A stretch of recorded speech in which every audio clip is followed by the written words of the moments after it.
Olá, meu nome é Aurilene e eu vou falar para vocês sobre o movimento das placas tectônicas e suas consequências. As placas tectônicas, elas são grandes blocos sólidos que constituem a litosfera terrestre. Eles estão em constante movimento, impulsionadas pelas forças do interior da Terra. As placas tectônicas, elas se encontram sobre o magma e formam a litosfera, que é uma camada rochosa mais externa da Terra.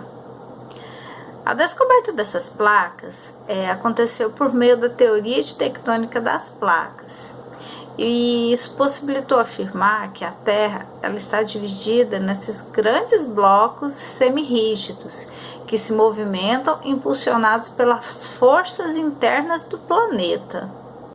Existem 14 principais placas tectônicas e 38 menores. Dá um total de 52 placas, somando as maiores e as menores.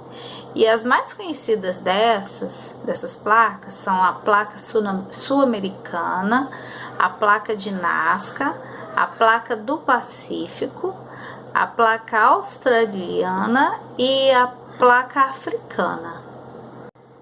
Bom, e entre essas placas existe um limite entre elas, né? Esses limites referem-se aos locais de encontro entre esses blocos rochosos. Isso corresponde às fronteiras das placas, onde há intensa movimentação provocada pelas forças internas da Terra.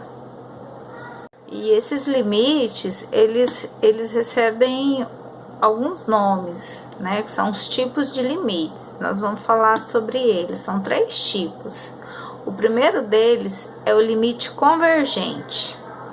Bom, nesse tipo de limite, as placas convergem-se, ou seja, elas chocam-se umas com as outras, provocando a aproximação delas.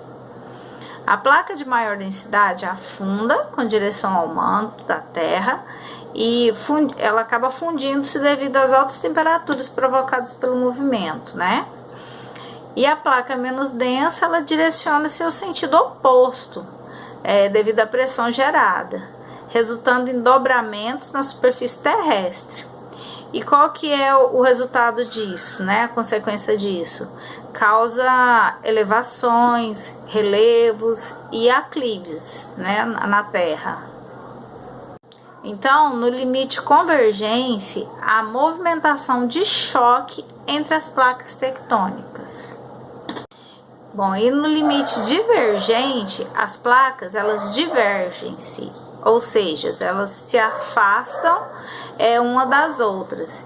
E isso resulta em fendas e rachaduras na superfície. As placas, elas separam-se, dando origem a dorsais mesoceânicas, que são as cadeias de montanhas submersas no oceano. E isso é uma das consequências dessa divergência, né? Ou seja, desse afastamento. E esse movimento ele ocorre quando as correntes convectivas ascendentes fazem com que o magma percorra as fendas, chegando até a superfície. E quando ele se resfria, ele acaba fundindo-se às bordas da placa, fazendo com que elas se tornem maiores. As dorsais mesoceânicas, elas provocam a expansão do assoalho oceânico. Isso, outra consequência, ocasiona terremotos e atividades vulcânicas. Então, para ficar claro, nesse limite divergente, há movimentação de separação entre as placas tectônicas. E tem também o limite transformante. Nesse tipo de limite de placas, há movimentação deslizante entre os blocos. Um em relação ao outro, né? A outro bloco.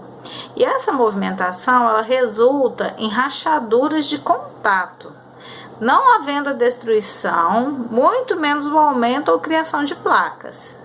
Essas falhas, elas podem ser formadas, como, por exemplo, a falha de Santo Andreas, lá na Califórnia, nos Estados Unidos, né? Que é o resultado do movimento transformante entre a placa do Pacífico e a placa norte-americana. Esse é um exemplo assim visível mesmo, a olho nu, que a gente pode estar observando. Bom, e é isso, né? Só para ressaltar que